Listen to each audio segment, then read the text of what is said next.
J'ai emballé toutes mes affaires personnelles, à l'exception des vêtements dont j'avais besoin pour quelques jours. J'ai défait ma valise et j'ai même pris un sac que j'ai rempli de linge sale. J'ai mal dormi cette nuit-là et je suis allé voir mon avocat le lendemain. Je lui ai parlé de notre croisière et je lui ai dit que je voulais simplement quitter ce mariage. Il m'a demandé des preuves et je lui ai dit que tout ce que j'avais, c'était quelques photos d'elle dormant sur le lit. Il m'a dit que ce ne serait pas suffisant pour sortir de ce mariage après toutes ces années. Cela ne prouvait même pas l'infidélité. J'ai dit à l'avocat que tout ce que je voulais, c'était mon entreprise et la moitié de nos économies.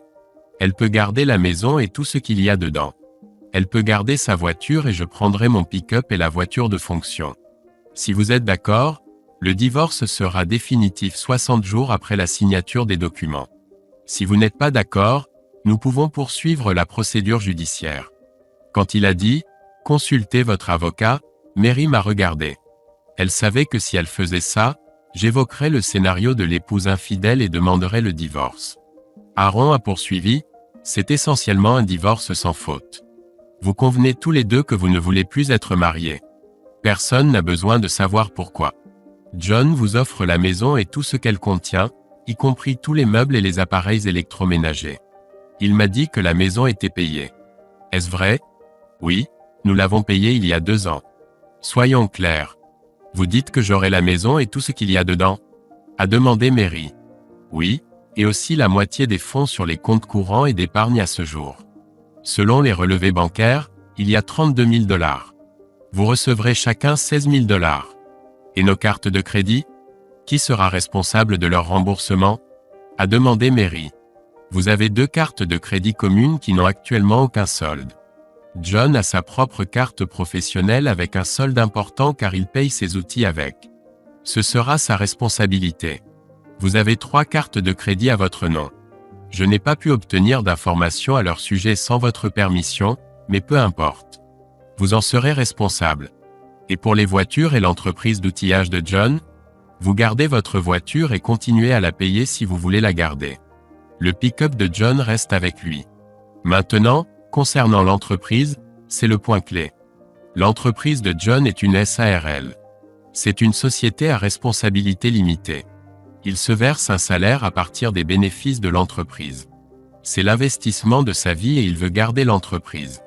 Ça coûte beaucoup d'argent. Tu veux dire que je n'aurai rien de tout ça? Mary était indignée. Je suis intervenu ici.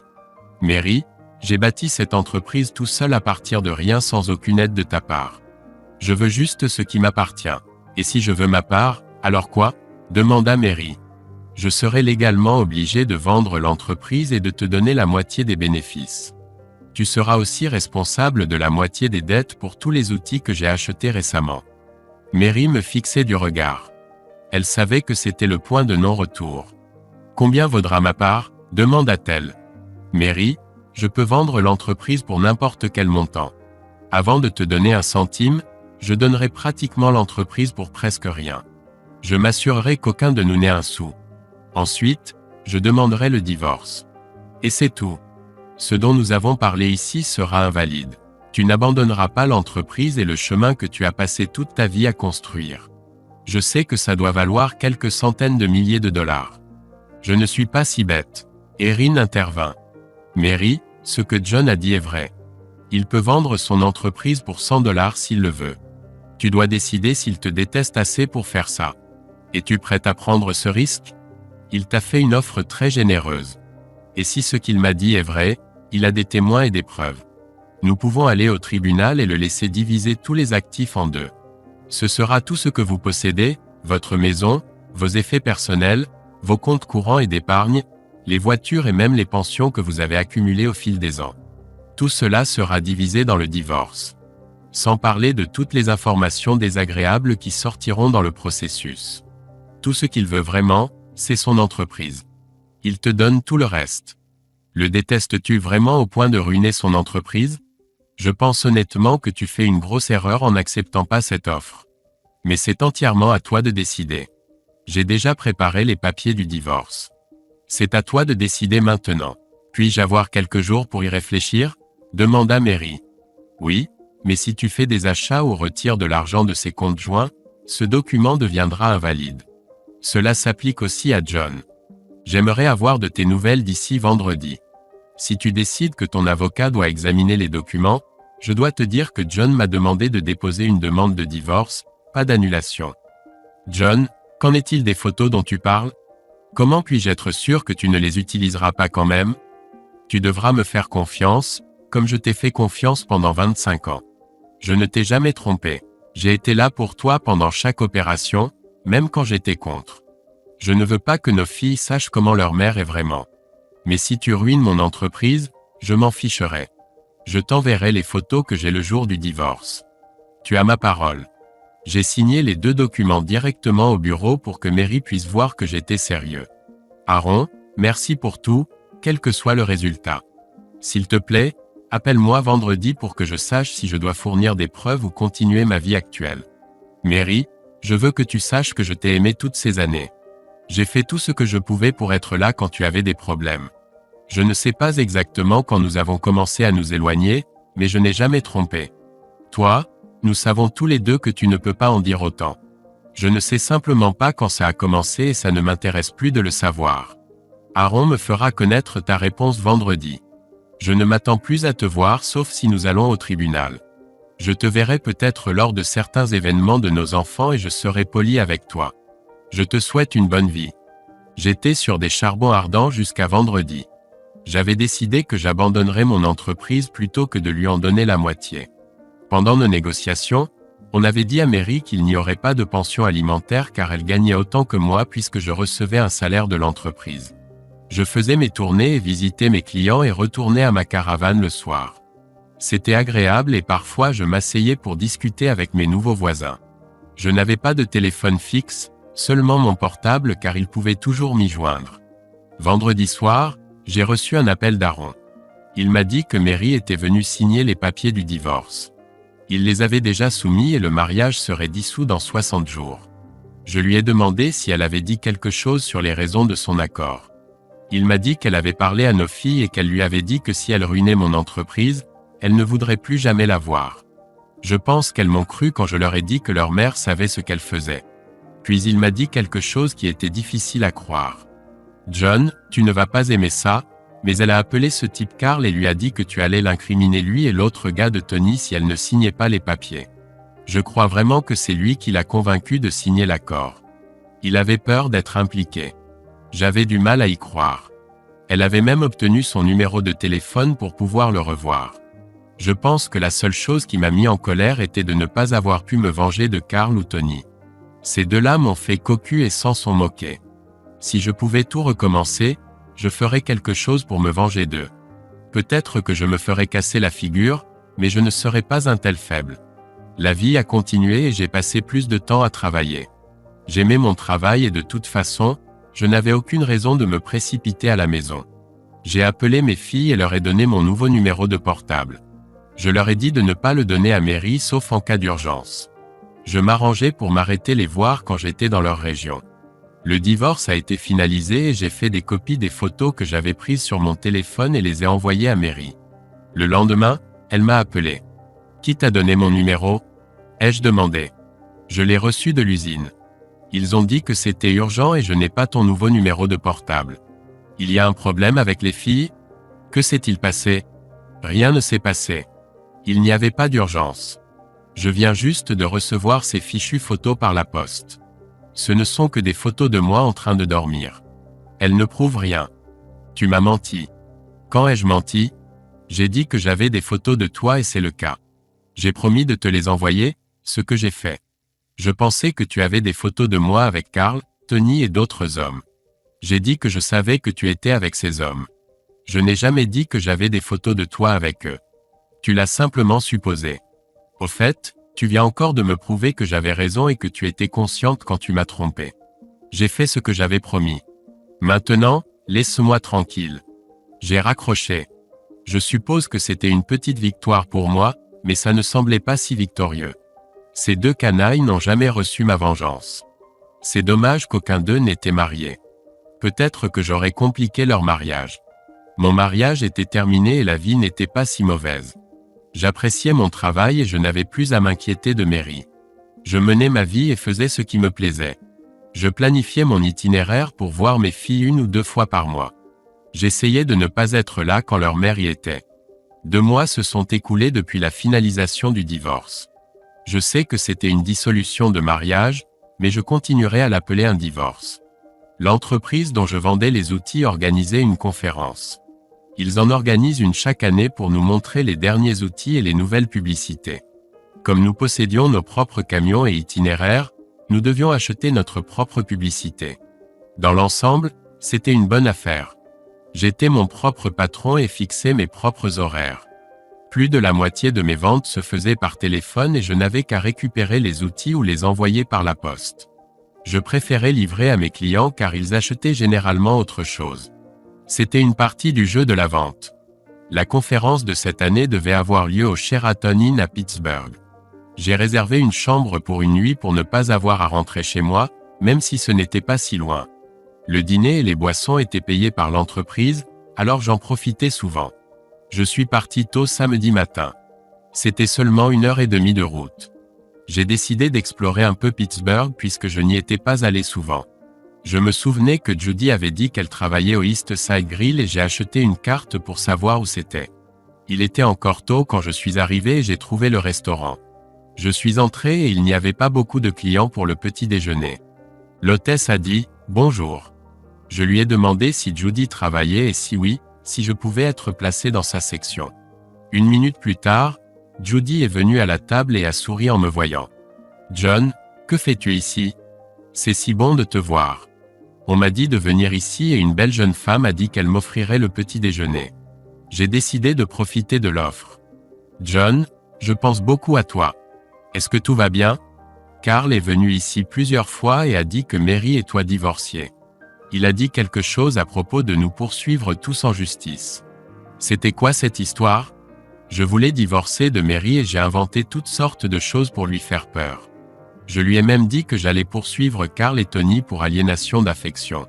Mon avocat m'a dit que je n'avais aucune chance, mais c'était suffisant pour effrayer Mary. J'aimerais te parler si tu as quelques minutes. Elle a regardé sa montre. Ce sera plus calme dans 15 minutes. Après ça, ils commenceront à se préparer pour le dîner. Laisse-moi t'apporter un vrai petit déjeuner d'homme et ensuite je viendrai m'asseoir avec toi. Elle m'a apporté des pancakes, des œufs, du bacon, des saucisses et 2 tranches de pain grillé. Après m'avoir servi le café, elle m'a laissé une carafe. Je dois admettre que c'était délicieux. J'avais presque fini quand elle est revenue s'asseoir. Elle a dit qu'elle ne serait pas punie et qu'en plus elle finissait le travail à midi le samedi. Alors qu'est-ce qui t'amène vraiment à Pittsburgh, John? L'entreprise dont je vends les instruments organise une conférence au Sheraton Inn. Ils le font dans un endroit différent chaque année. Pendant que je prenais mon petit déjeuner, je me suis dit que tu serais peut-être intéressé à m'accompagner. Elle est restée silencieuse alors j'ai continué à parler. Ça commence à 6h et après quelques discours et un aperçu de la nouvelle gamme d'instruments, ils organisent une grande fête. Il y aura un buffet de fruits de mer et des boissons gratuites. Ils engagent même un petit groupe pour danser. Je serais ravi que tu viennes avec moi. Que vas-tu faire toute la journée jusqu'au soir? Demanda Judy. J'ai une carte et je pensais explorer un peu la ville. Je ne sais pas exactement où aller mais ça m'aidera à passer le temps. Alors, qu'en penses-tu? La dernière fois qu'on était ensemble, j'ai vraiment apprécié ta compagnie. Ton divorce est finalisé, John? Oui, c'est terminé depuis quelques mois maintenant. Je vis actuellement dans une maison mobile à Steubenville. Laisse-moi te faire une proposition, John. Je termine le travail dans 1 heure. Pourquoi ne viendrais-tu pas me chercher et je te ferai visiter la ville, et plus tard j'irai à la conférence avec toi. Je savais que mon visage s'était illuminé au sourire de Judy. Je lui ai dit que je la verrais à midi. Je suis allé payer le petit déjeuner et elle m'a dit que c'était déjà payé comme promis. Je l'ai remerciée et lui ai laissé $20 de pourboire. Quand je suis revenu la chercher, elle a dit qu'on pouvait prendre sa voiture puisqu'elle connaissait tous les endroits. J'ai apprécié pendant qu'elle me montrait les nombreux sites de la ville. Après avoir visité le stade, nous avons visité l'institution Carnegie. C'était un musée gigantesque. J'en avais entendu parler mais je n'y étais jamais allé. Elle est passée devant sa maison pour me montrer où elle habitait. Nous devions retourner chercher mon camion. Elle a dit qu'elle serait prête pour 6 heures. Il était déjà 5 heures quand elle m'a déposé. Je suis retourné au Sheraton, j'ai pris une douche rapide et mis mon costume. Je me suis dirigé vers la maison de Judy. La porte a été ouverte par une belle jeune femme. Vous devez être John. Maman a dit que vous viendriez la chercher. Je suis Darcy. Judy est ma mère. Maman a dit que vous vous étiez rencontrés lors d'une croisière, a-t-elle continué. Oui, c'est vrai. J'ai été sauvé par la sonnette quand Judy est entrée dans la pièce. Darcy t'a interrogé? Elle a l'habitude de penser qu'elle est responsable de notre relation. Je m'inquiète juste pour toi, maman, a répondu Darcy. J'ai promis de bien prendre soin d'elle. Je te donnerai même mon numéro de portable si tu veux nous retrouver. Merci, mais maman prend toujours son téléphone. C'était sympa de vous rencontrer, John. C'était sympa de te rencontrer aussi, Darcy, ai-je répondu. Nous avons beaucoup parlé de diverses choses, du travail, de la maison, de la famille et ainsi de suite. Après les discours et la présentation des nouveaux instruments, nous nous sommes trouvés une table pour deux. Je connaissais beaucoup de gens là-bas et les ai salués, présentant Judy comme une bonne amie.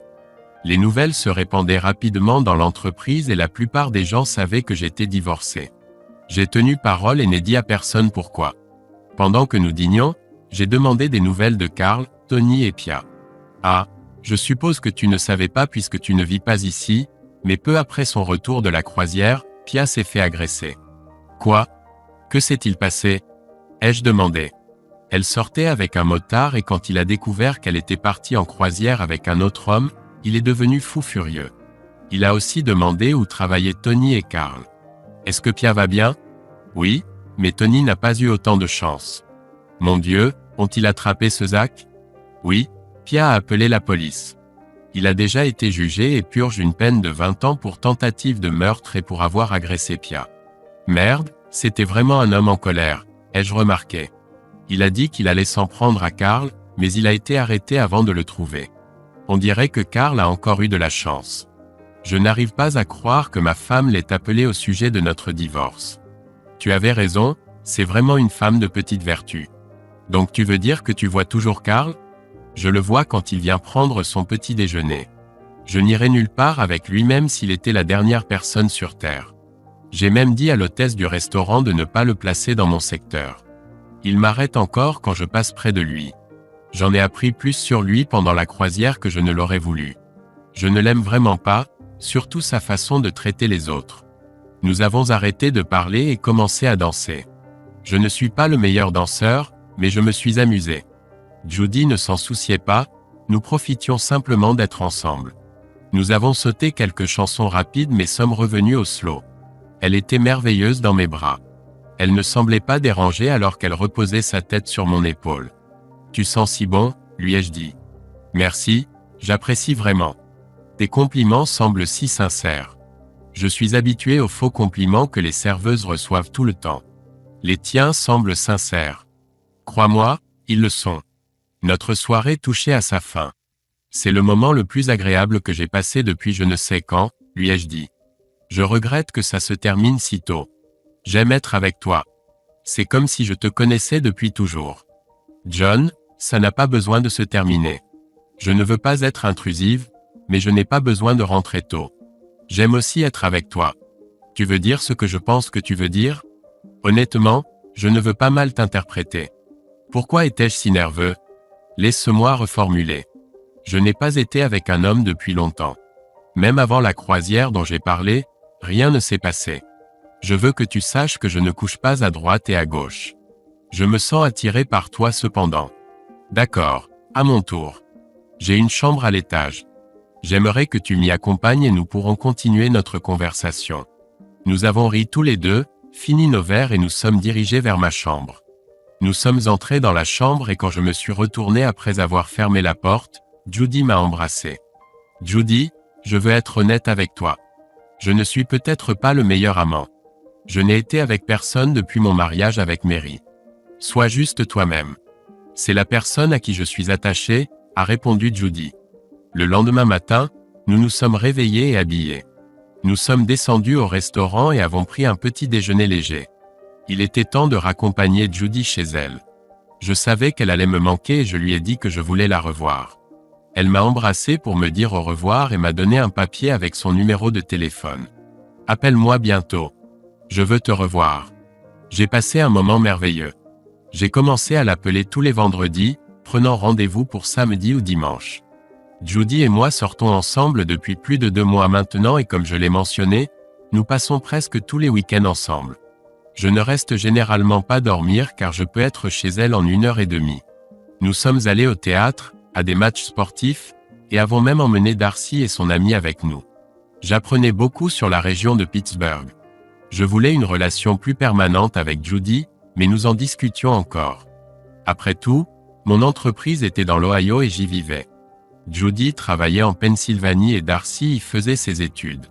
Le problème était que quand je n'étais pas avec elle, elle me manquait vraiment. Nous avons même commencé à parler parfois pendant la semaine. Le problème était qu'après avoir entendu sa voix, je voulais être encore plus avec elle.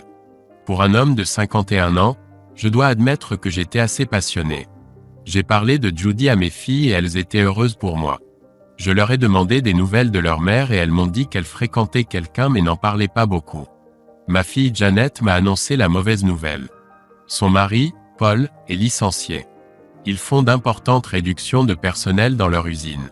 J'ai eu une longue discussion avec Paul et lui ai demandé ce qu'il pensait de mon entreprise d'outillage. J'adorerais faire quelque chose comme ça, être mon propre patron, fixer mes horaires, passer plus de temps avec Janet et le bébé. J'ai une offre pour toi, Paul. Discutant avec Janet et reviens vers moi. Je te vendrai mon territoire de l'Ohio, mais tu devras acheter un camion.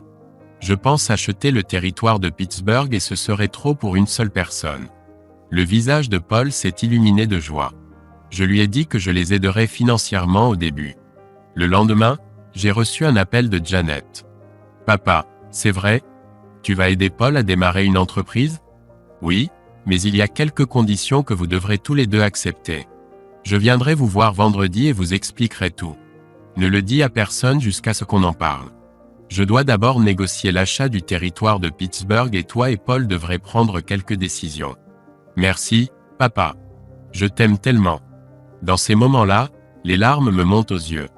J'ai parlé avec l'entreprise de la vente de mon territoire en Ohio à ma fille et mon gendre. Un bon ami à moi, Joe Grachel, se préparait à prendre sa retraite et voulait vendre son territoire, qui comprenait Pittsburgh et quelques zones environnantes. Il a aussi dit qu'il était prêt à vendre son camion car il n'en avait plus besoin. Vendredi, je suis allé voir Janet et Paul. Je leur ai expliqué que j'avais accepté d'acheter le territoire de Pittsburgh à Joe et que je leur vendrais mon territoire dans l'est de l'Ohio. Je savais qu'ils n'avaient pas beaucoup d'argent, alors j'ai proposé de co-signer le prêt pour le camion de Joe. C'est ce qu'on fait pour notre famille et j'aime mes filles. Ils pourraient me payer le territoire en mensualité d'un montant convenu. Je leur ai dit que ce serait leur entreprise commune. J'ai parlé avec l'entreprise et ils n'avaient aucun problème avec ma proposition. Quand Janet était plus jeune, elle m'aidait toujours avec la paperasse le soir. Je devais passer les commandes et mettre à jour l'inventaire. Elle m'a beaucoup aidé jusqu'à son mariage il y a 3 ans. Je savais que Paul et elle formeraient une excellente équipe. J'ai souvent pensé comme ce serait bien si Mary m'aidait, mais elle préférait travailler seule. C'était probablement une des raisons de notre séparation. Paul et Janet étaient enthousiastes. J'ai dit à Paul que je gérerais la région de Pittsburgh à partir du mois prochain. S'il veut m'accompagner pour le reste du mois, je l'aiderai à se familiariser avec le secteur et lui expliquerai ce qu'on attend de lui. Je le présenterai aussi à ses clients. J'ai accepté de lui payer $400 par semaine pendant cette période de formation. Ses revenus seront au moins 3 fois plus importants quand il commencera à travailler seul. Nous sommes allés au bureau de l'entreprise et avons signé tous les papiers pour le lundi suivant. Il a rencontré Joe et ils se sont mis d'accord sur le prix du camion. Il le recevra le dernier jour du mois. Un mois s'est envolé et Janet et Paul ont démarré leur propre entreprise. J'étais content d'avoir pu les aider. J'ai commencé ma nouvelle tournée dans la région de Pittsburgh. Je m'arrêtais souvent au East Side Grill pour le petit déjeuner pour voir Judy. Je devais me rapprocher de Pittsburgh car le trajet supplémentaire chaque jour me ruinait à cause du coût de l'essence. Judy m'a aidé à trouver un bel appartement de 2 chambres. Il était meublé, mais je n'avais pas besoin de grand-chose. J'étais absent la plupart du temps de toute façon. Le week-end suivant, j'ai chargé mon camion avec mes affaires et je les ai transportées dans mon nouvel appartement. À mon arrivée, Judy avait déjà tout rangé et m'aidait à décharger le reste de mes affaires. Ce soir-là, nous sommes allés dîner puis nous sommes revenus pour inaugurer mon appartement. Je n'arrivais pas à croire à quel point je l'aimais. Il n'y avait rien que je ne ferais pas pour elle. S'il existe quelque chose comme une âme sœur, alors Judy était la mienne. Nous ne nous disputions jamais et n'élevions jamais la voix l'un contre l'autre. Si nous avions des désaccords, nous convenions qu'il était normal d'avoir des opinions différentes. Quand elle voulait obtenir quelque chose, elle avait une façon sexy d'y parvenir. Je savais que j'étais amoureux d'elle, et j'étais presque certain qu'elle ressentait la même chose pour moi. Quand l'un de nous disait « je t'aime », j'étais certain que nous le pensions tous les deux. Je sais que c'était mon cas. Nous avons commencé à nous voir tous les 2 ou 3 jours. Il m'a fallu un moment pour m'habituer à ma nouvelle tournée et j'ai dû faire beaucoup d'heures supplémentaires pour apprendre à connaître les nouveaux clients. Un jour, je suis passé chez Judy et j'ai vu qu'elle était contrariée. C'était quelque chose qu'elle ne pouvait pas me cacher. Que s'est-il passé, Judy? Carl est venu au travail aujourd'hui et m'a demandé de l'accompagner à Youngstown, Ohio pour le week-end. J'étais stupéfaite et je lui ai demandé « Pourquoi voudrais-je aller quelque part avec toi ?» Il a répondu « Ça ne te dérangeait pas de faire une croisière avec moi ?» Il l'a dit assez fort pour que tout le monde l'entende. J'étais gêné et je lui ai dit d'aller au diable. Il a dit autre chose, n'est-ce pas? Ai-je demandé.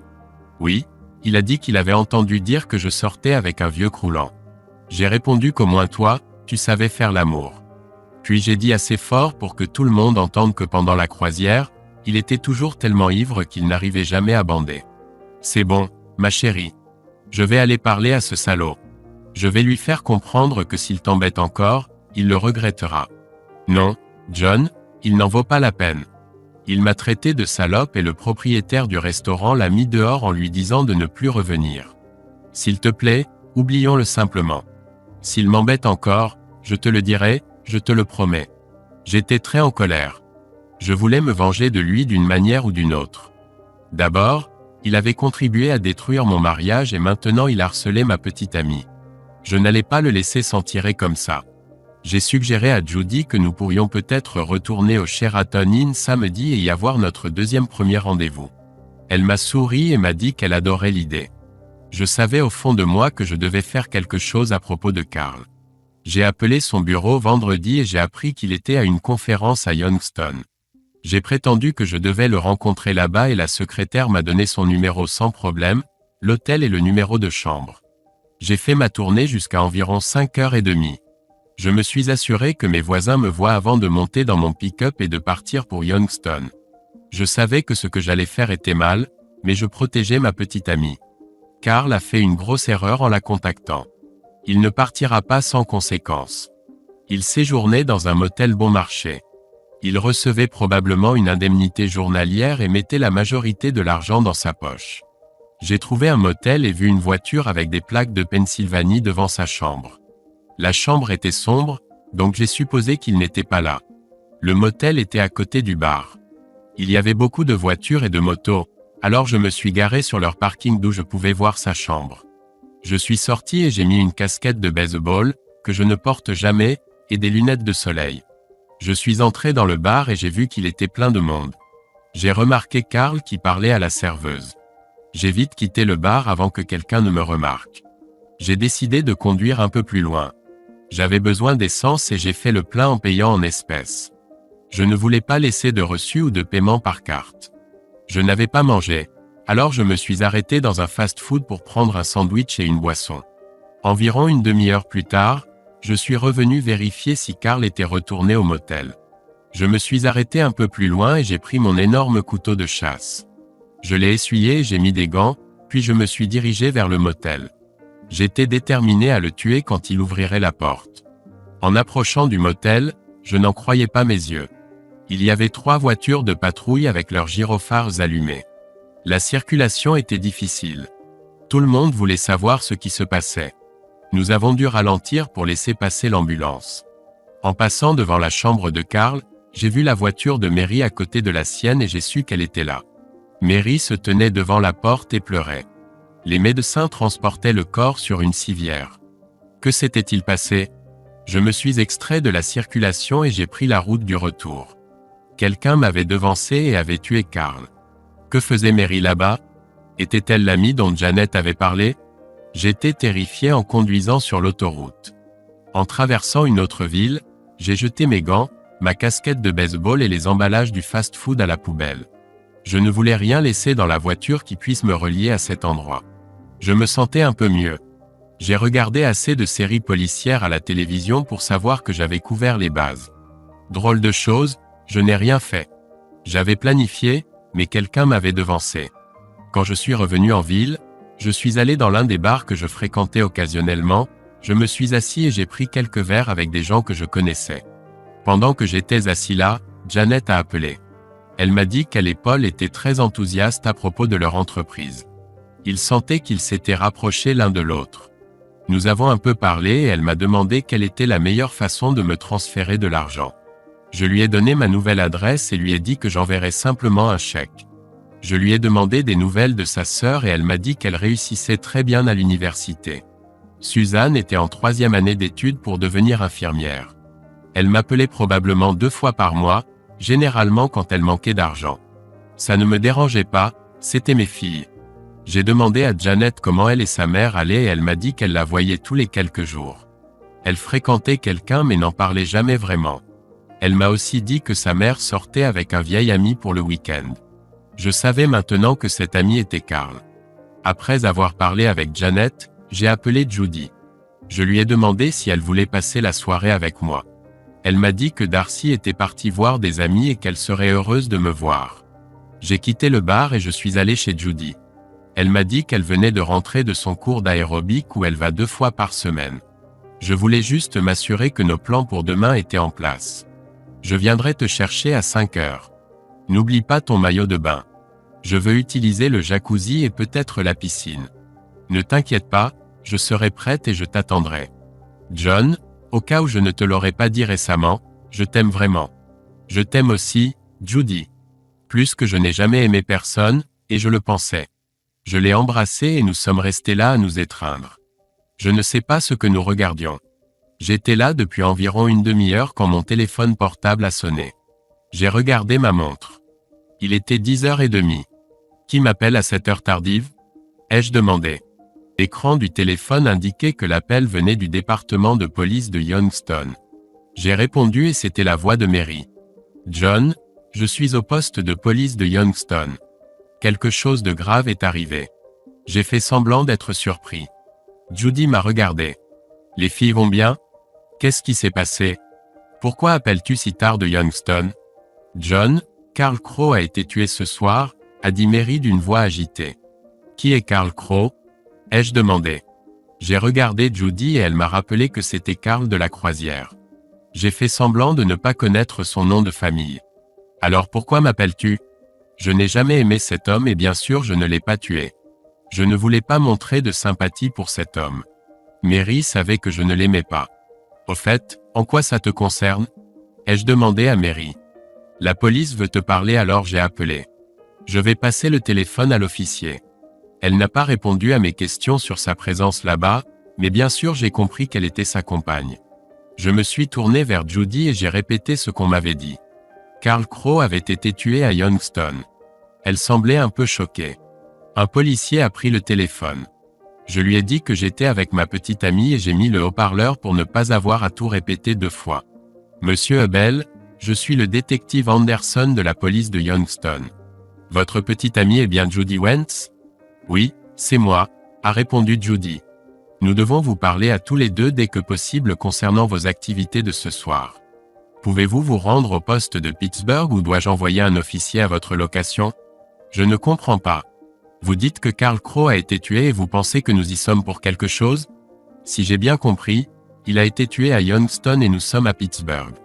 Sommes-nous suspects? Monsieur Bush et Hubel, en ce moment, toute personne ayant connu Carl Crowe est suspecte. Plus vite nous aurons votre témoignage, plus vite nous pourrons vous éliminer comme suspect. Donc, puisque vous êtes ensemble maintenant, pouvez-vous aller au poste? Le détective vous y attendra. Ça ne peut pas attendre demain matin? Il est presque 23 heures. C'est une enquête pour meurtre, monsieur Tove Hubel. Plus vite nous vous parlons, plus vite nous pourrons vous éliminer comme suspect. J'ai regardé Judy et elle pensait que nous devrions y aller et éclaircir tout ça. J'ai dit au détective que nous serions au poste de Pittsburgh dans la demi-heure. Après avoir raccroché, Judy m'a regardé intensément. Je jure qu'elle pouvait presque lire dans mes pensées. Tu ne l'as pas tué, John? Non. Pourquoi me demandes-tu ça? Parce que je te connais, John, et je sais que tu voulais te venger de lui depuis la croisière. Je vois que quelque chose te tracasse. Je suis juste surpris que Mary était probablement avec lui. J'ai même pensé qu'elle était peut-être impliquée d'une manière ou d'une autre. J'ai juste beaucoup de choses en tête en ce moment.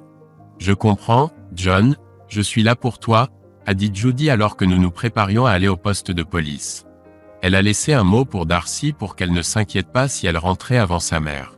Elles avaient une excellente relation mère-fille.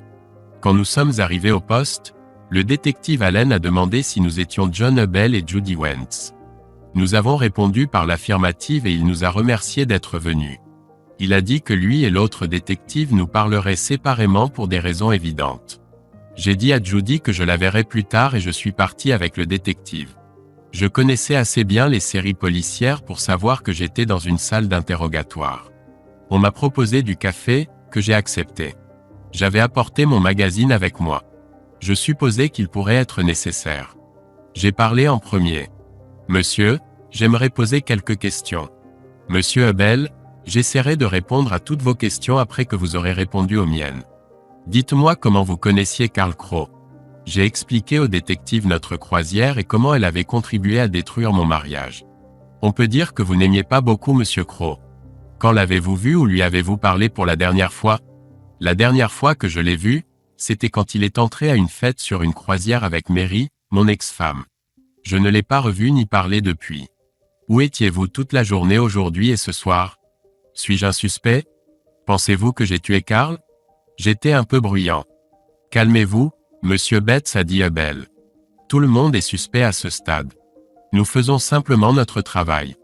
Puisque vous êtes divorcé de votre ex-femme et qu'elle était aussi sur la scène de crime, il est naturel que nous voulions vous parler. Croyez-moi, nous parlons à tout le monde, jusqu'à ce que nous comprenions ce qui s'est passé. Alors, où étiez-vous aujourd'hui? Je lui ai donné mon carnet avec tous les arrêts de la journée, il a demandé s'il pouvait en faire une copie plus tard et j'ai accepté. Où étiez-vous après 6h30? J'étais chez moi en train de finir ma paperasse, ce que je fais tous les soirs. Ça prend parfois 1 heure ou 2. Après ça, je suis allé au bar et j'ai bu quelques bières avec mes amis. Il a demandé des noms et je les lui ai donnés et je lui ai aussi dit que j'avais parlé aux voisins en rentrant chez moi. À quelle heure êtes-vous allé au bar? Je ne suis pas sûr exactement. Peut-être 7h30, peut-être après 8h. Ma fille m'a appelé pendant que j'y étais. Elle peut peut-être vous dire à quelle heure elle a appelé. Après ça, je suis allé chez Judy et nous avons regardé la télé, jusqu'à ce que Mary appelle. Après ça, nous y sommes allés. Le détective a dit qu'il reviendrait dans quelques minutes. Il allait faire une copie de mon magazine. Je me suis assis et j'ai bu mon café. Je ne sais pas si quelqu'un m'observait à travers le miroir sans teint. J'étais nerveux même si je n'avais rien fait. Il est revenu 20 minutes plus tard. La femme de Monsieur Hubel a dit que Carl lui avait dit qu'il allait à Youngstown et lui avait demandé de l'accompagner. Pourquoi ne l'avez-vous pas mentionné? Vous ne me l'avez pas demandé.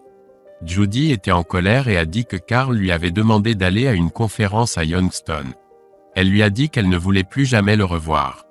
Ils se sont disputés et il l'a traité de salope. Le propriétaire du restaurant, Henry, l'a mis dehors. Elle ne te l'a pas dit? En fait, si. Elle a aussi dit que tu devrais peut-être lui parler. C'est moi qui ai dit ça, mais elle m'a demandé de laisser les choses comme elles étaient. Alors je l'ai fait. Voulez-vous tester mes mains pour les résidus de poudre comme ils le font dans les séries télé? Ça prouvera que je n'ai pas tiré avec l'arme. Le détective a ri. Qu'est-ce qu'il y a de si drôle? N'est-ce pas une sorte de preuve? Ai-je demandé. En effet, c'en est une, mais ça ne servira à rien dans ce cas. Voyez-vous, Carl Crowe a été poignardé à mort. Désolé, je ne savais pas, ai-je répondu. Monsieur Pregas Hubel, je vérifierai vos alibis. Vous êtes suspect jusqu'à ce que nous trouvions le tueur. Vous devez comprendre que ce Carl vous a volé votre femme, détruit votre mariage, et maintenant il a essayé d'avoir une liaison avec votre petite amie. Je dis simplement les choses comme elles sont. Pour l'instant, nous n'avons rien pour vous retenir, mais nous pouvons vous rappeler. Comment mon ex-femme est-elle impliquée dans cette affaire? Ma fille m'a dit qu'elle était partie pour le week-end. Elle ne savait pas avec qui. Je comprends qu'elle est venue rencontrer Karl. Oui, elle nous a dit que Karl l'avait appelé jeudi et lui avait demandé de passer le week-end avec lui. Quand elle est arrivée, elle a frappé à la porte, mais il n'y a pas eu de réponse. Elle a essayé d'ouvrir la porte et a vu Karl Crowe mort. Elle a appelé le 911 et la police est arrivée presque immédiatement. C'est tout ce que je peux vous dire pour l'instant. Merci d'être venu et d'avoir coopéré avec nous. Restez joignable si nous voulons vous reparler. Je suis sorti dans la salle d'attente où Judy m'attendait. Je me suis approché d'elle, l'ai serrée fort dans mes bras, et nous sommes rentrés chez nous. Sur le chemin du retour, nous avons discuté de ce qu'il nous avait demandé. Ses questions étaient similaires aux miennes. Elle a dit qu'elle avait été aussi honnête que possible. Je me souviens qu'elle disait que quand on dit la vérité, c'est beaucoup plus facile que d'essayer de se souvenir d'un mensonge. Elle avait tellement raison. Il était presque 1h du matin quand nous sommes rentrés chez elle. Je lui ai demandé si notre rendez-vous du lendemain soir tenait toujours, et elle a répondu « Je ne vais pas laisser un salaud mort gâcher une soirée avec l'homme que j'aime. » Nous nous sommes embrassés et je suis rentré chez moi. Je n'ai pas bien dormi, mais je suppose que c'était prévisible. Le lendemain, personne n'a appelé. J'étais assez surpris. Je suis allé faire des courses et j'ai acheté un nouveau costume, puis je suis allé dans une bijouterie et j'ai acheté une bague de fiançailles pour Judy pour la soirée. J'ai récupéré Judy et elle était prête à l'heure. Elle était magnifique. J'ai ouvert la porte de mon pick-up et elle est montée. J'ai vu beaucoup ses jambes et elle a simplement souri. Elle a dit qu'au travail, tout le monde parlait du meurtre de Karl. Chacun avait son opinion. Judy disait aux gens qu'elle connaissait Karl, mais il n'y avait rien à leur raconter. Elle ne m'a jamais mentionné car personne ne savait comment ni quand nous nous étions rencontrés. Nous sommes arrivés au Sheraton et nous nous sommes enregistrés. Après avoir monté nos valises dans la chambre, nous avons décidé de descendre au bar prendre un verre en attendant notre table pour le dîner. Nous avons encore un peu parlé de l'affaire puisqu'elle venait de se produire.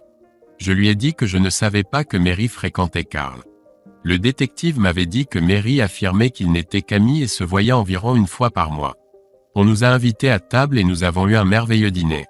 Après le dîner, j'ai commandé un verre pour nous deux. Quand ils sont arrivés et que nous avons commencé à boire, j'ai sorti la bague dans sa petite boîte. Je savais que cela surprenait Judy à voir l'expression sur son visage. Judy, je sais que nous ne sommes pas ensemble depuis longtemps, mais je t'aime beaucoup et je te demande de m'épouser et de devenir ma femme. Judy avait les larmes aux yeux, mais elle ne répondait pas. J'étais perdu et je restais juste assis là. Je savais qu'elle m'avait entendu. John, je t'aime plus que je n'ai jamais aimé aucun homme, mais je dois te raconter une histoire.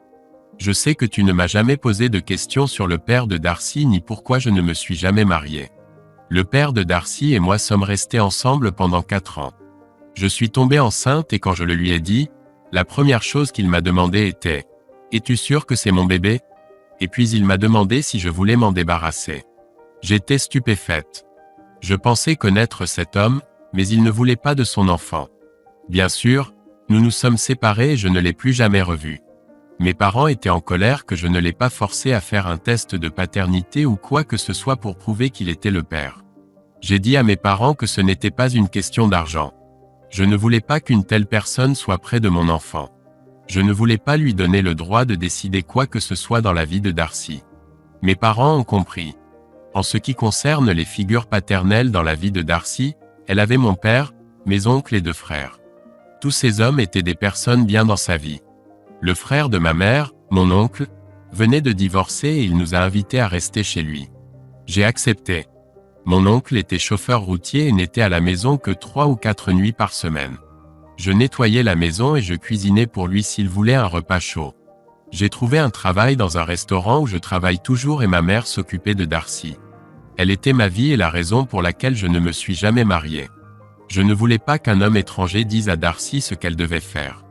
Je sais que cela peut sembler étrange, mais c'est ce que je ressentais. Mon oncle est mort d'une crise cardiaque il y a 2 ans et dans son testament, il m'a laissé sa maison et tous ses biens. J'ai eu des rendez-vous, comme je te l'ai dit, mais je n'ai jamais rencontré cette personne spéciale que j'aimais jusqu'à ce que je te rencontre. Alors épouse-moi. Nous formons un excellent couple, ai-je répondu. John, le problème c'est que je crois en l'honnêteté. Le manque de communication est la principale cause de divorce. Les couples ne parlent pas et ne disent rien quand quelque chose ne va pas. Cela peut détruire un mariage. John, je t'aime de tout mon cœur, mais je sais que tu me caches quelque chose. Je peux le sentir. Comment puis-je t'épouser si tu ne peux pas me faire confiance comme je te fais confiance? Je savais que nous étions des âmes sœurs et elle pouvait presque lire dans mes pensées. D'accord. Judy, je vais te dire ce qui me tracasse. Tout d'abord, je veux que tu saches que je n'ai pas tué Carl. Je l'avais planifié, mais quelqu'un m'a devancé. Cette nuit-là, quand tu étais triste et que tu as dit que Carl t'avait traité de salope, ça m'a dérangé que je laisse un tel salaud s'en tirer comme ça. J'ai senti que je devais te protéger à tout prix. Je me fichais des conséquences, bien que j'espérais avoir envisagé toutes les options possibles. J'ai terminé ma tournée plus tôt et j'ai conduit jusqu'à Youngstown pour tuer Carl. J'ai appelé son bureau vendredi et j'ai dit à la secrétaire que je devais le rencontrer. Elle m'a donné le nom de l'hôtel et son numéro de chambre. J'y suis allé, mais sa chambre était sombre. J'ai décidé d'aller au bar à côté du motel, mais il était plein de motards et j'ai vu Carl parler à la serveuse. Je suis vite parti et j'ai conduit plus loin pour faire le plein et prendre un repas rapide. Je suis parti pendant environ une demi-heure et quand je suis revenu au motel, j'ai vu des voitures de police et la voiture de Mary devant la porte de Carl. Mary était debout sur le trottoir et pleurait en parlant à la police. J'ai rangé le couteau de chasse et je suis rentré chez moi aussi vite que possible. Je me suis arrêté au bar comme je l'avais prévu après le meurtre. J'ai pensé à toi et c'est pour ça que je suis passé. Je ne pouvais tout simplement pas laisser Carl blesser la fille que j'aime et s'en tirer comme ça. Voilà, c'est mon secret. Je ne pouvais pas le dire à la police car ils ne savent pas qui a tué Carl et je suis toujours leur suspect. Ils pourraient penser que j'ai eu le temps d'y aller, de tuer Carl et de revenir. Je jure que je ne l'ai pas fait, mais uniquement parce que quelqu'un m'a devancé.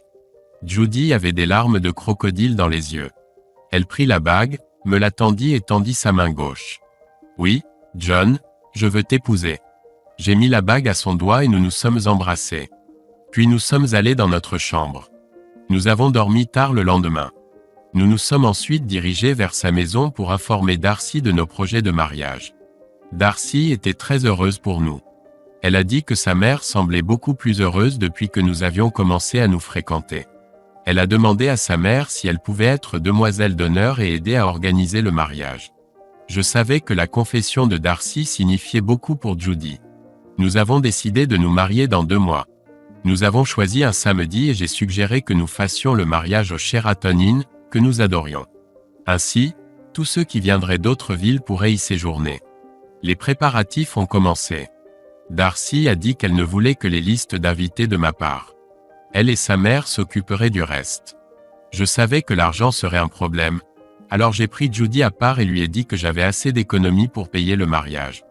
Elle m'a souri et m'a dit que bientôt je rencontrerais toute sa famille. Ses parents étaient vivants et je devrais débattre avec son père de qui paierait le mariage. Mon père avait dit il y a des années qu'il avait économisé de l'argent soit pour les études, soit pour le mariage de Judy, selon ce qui arriverait en premier. Judy n'est pas allée à l'université et ne s'est pas encore mariée. J'ai commencé à appeler ma famille le dimanche. Tout le monde était ravi. Mes 2 filles étaient heureuses pour moi. Elles ont dit que la police les avait contactées au sujet du meurtre de Carl. Ils devaient connaître leurs allées et venues. Maintenant, elles savaient avec qui leur mère était pendant la croisière. Je leur ai dit que je n'étais pas impliqué et que j'avais des choses plus heureuses auxquelles penser. Je leur ai donné la date du mariage et leur ai dit qu'elles recevraient une invitation. J'ai appelé mon frère et ma sœur qui vivaient à Steubenville. Mes parents étaient toujours en vie et ont promis qu'ils viendraient au mariage. C'est drôle, mais Judy rencontrera ma famille pour la première fois et je rencontrerai la sienne. J'étais proche de mes frères et sœurs, mais je ne les voyais pas souvent. Le lundi, je suis retourné au travail. Tous mes clients ont remarqué que j'avais l'air heureux. Je leur ai dit que j'allais me marier. Je savais que je ne pouvais pas être plus heureux. Je suis passé chez Judy après le travail. Elle m'a dit que Pia était venue la voir. Elle lui a dit que la police était venue lui poser des questions sur ses allées et venues la nuit du meurtre de Carl. Pia travaillait au bar cette nuit-là et n'a rien su du meurtre jusqu'à dimanche. La police voulait en savoir plus sur Zach. Pia ne pouvait pas dire grand-chose. Il avait des amis motards, mais elle ne les connaissait pas.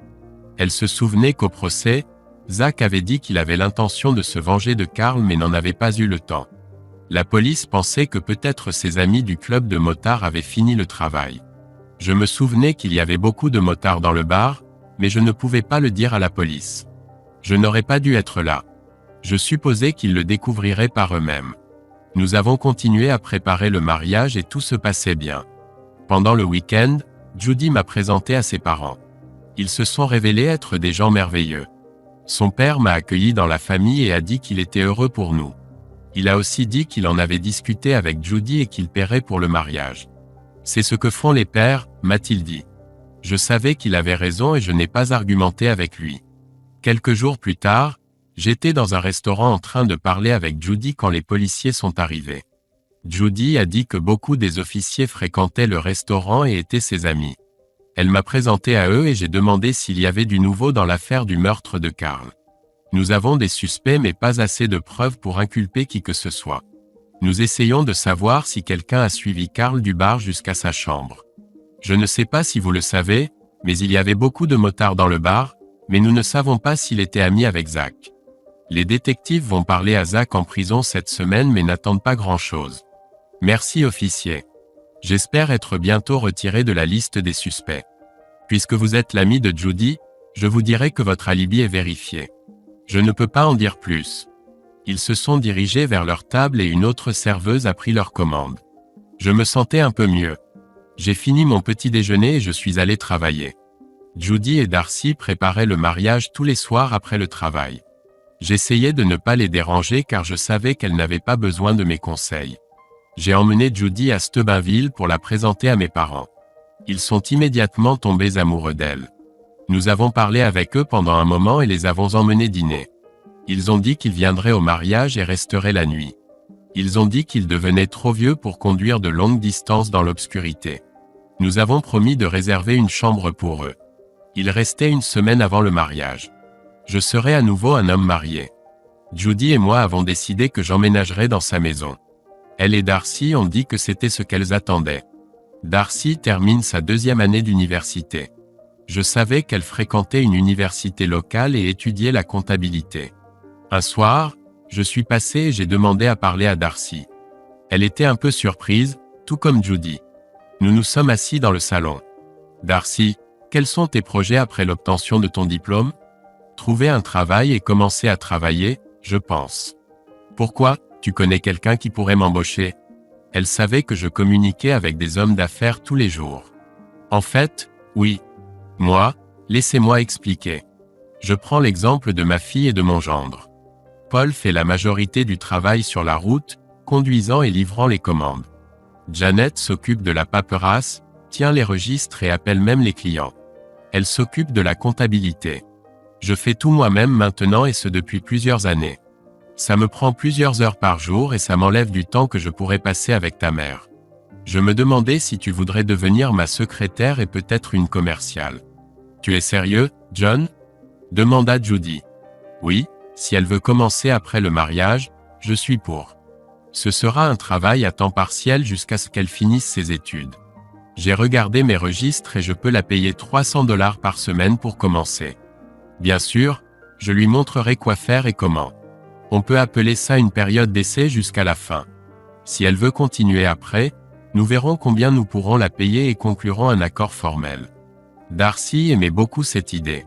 Elle ira à l'école pendant la journée et je lui montrerai la paperasse le soir. Je lui ai dit que si elle voulait partir à tout moment, je ne la retiendrai pas. Ce serait une excellente solution pour moi. Darcy aurait un emploi et pourrait travailler de chez elle si elle le souhaitait. Elle aura l'opportunité de comprendre si elle veut faire ça toute sa vie.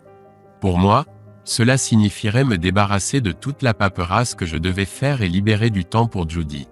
Je pense que c'était une partie du problème dans mon mariage avec Mary même si elle ne voulait pas travailler avec moi. Je savais que tout allait très bien pour Janet et Paul. Le mariage était merveilleux. J'ai rencontré tous les parents de Judy et Darcy. Ils étaient vraiment heureux pour nous. Beaucoup d'entre eux ne pouvaient pas comprendre pourquoi Judy ne s'était jamais mariée. Cela restera le secret de Judy et moi. Ma famille pensait que Judy était la meilleure chose qui me soit arrivée. Je suppose que je devais être d'accord avec eux. Peut-être que notre état plus mature et plus sage y était pour quelque chose. Nous avons décidé que nous rendrions plus souvent visite à nos proches. Nous sommes devenus une grande famille heureuse. Janet et Suzanne m'ont pris à part et m'ont dit qu'elles aimaient beaucoup Judy. Elle me rend heureux et je mérite d'être heureux. Nous n'avons pas beaucoup parlé de leur mère. Elles ont juste dit qu'elle va travailler et qu'elle voit toujours quelqu'un. Je pense qu'elle n'a tout simplement pas pu trouver une autre personne faible comme moi pour satisfaire tous ses caprices. Probablement pas la chose la plus gentille à dire le jour de son mariage, mais comme Judy me l'a dit, il faut toujours être honnête. Après la réception du mariage, certains parents sont restés à l'hôtel tandis que d'autres sont rentrés chez eux. Tout le monde a dit qu'ils avaient passé un excellent moment et que le mariage était merveilleux. Judy et moi sommes allés dans notre chambre et avons fait l'amour. Le lendemain matin, nous avons pris le petit déjeuner avec les parents qui étaient restés pour la nuit. J'ai payé la note. Le père de Judy m'a simplement souri. Il savait ce que signifiait avoir une famille. Nous avons décidé de ne pas partir en lune de miel avant notre premier anniversaire. Je développais encore mon entreprise et devais trouver un remplaçant pendant mon absence de plus d'une semaine. Cela fait 1 an que nous sommes mariés et je dois dire que la vie est merveilleuse. Darcy a terminé ses études et travaille maintenant à temps plein dans notre entreprise. Judy travaille toujours comme serveuse, l'un de ces rares emplois qu'elle aime vraiment. Darcy s'est révélée être un véritable cadeau pour l'entreprise. Elle a trouvé des moyens de la rendre plus simple et plus efficace. Elle parle souvent à Janet et elles échangent des idées. Darcy a proposé de m'accompagner sur la tournée 1 jour par semaine. De cette façon, elle pouvait apprendre à connaître nos clients. Elle avait une personnalité comme sa mère et était douée avec les gens. Quand nous visitions les entreprises, elle revenait toujours avec plus de commandes. Maintenant, je lui verse un salaire plus élevé et 5% des ventes supplémentaires qu'elle réalise. Chaque semaine, elle passe une journée sur la route avec moi et a étudié tout mon itinéraire. Quand Judy et moi nous sommes préparés pour notre lune de miel d'1 an, Darcy a dit qu'elle prendrait en charge l'itinéraire. Tout s'est très bien passé. Judy et moi sommes partis en croisière d'1 semaine à Cancun. Une chose que nous avions décidé à l'avance n'était pas de plage nudiste, mais nous pouvions être nus dans notre cabine. Quant au meurtre de Carl, l'affaire n'était toujours pas résolue. La police a parlé à Zach et il a simplement ri quand ils lui ont demandé s'il y était pour quelque chose. Il leur a dit, disons simplement que j'obtiens toujours ma vengeance. Vous ne saurez jamais qui l'a fait. Il a ri devant la police. Il ne savait pas s'il fallait le croire ou non. En prison, cela a ajouté à son respect. La police n'avait pas assez de preuves pour inculper qui que ce soit. Mes filles vivent bien. J'ai expliqué à Janet et Paul comment leur entreprise se portait. Suzanne devait obtenir son diplôme cette année pour devenir infirmière. En prison, cela ajoutait à son respect. La police n'avait pas assez de preuves pour inculper qui que ce soit. Mes filles vivent bien. J'ai expliqué à Janet et Paul comment leur entreprise se portait. Suzanne devait obtenir son diplôme cette année pour devenir infirmière. Elle sortait avec un jeune interne et ils allaient probablement se marier bientôt. Quant à Mary, elle s'occupe de ses affaires. Les filles lui parlent mais je ne l'ai pas vue depuis la mort de Carl. Même à ce moment-là, elle ne savait pas que j'étais là. Avec le recul, je pense que la croisière avec Mary restera une romance mémorable. Fin. Merci d'avoir regardé. S'il vous plaît, soutenez-nous avec le bouton « J'aime » et partagez vos impressions sur l'histoire dans les commentaires.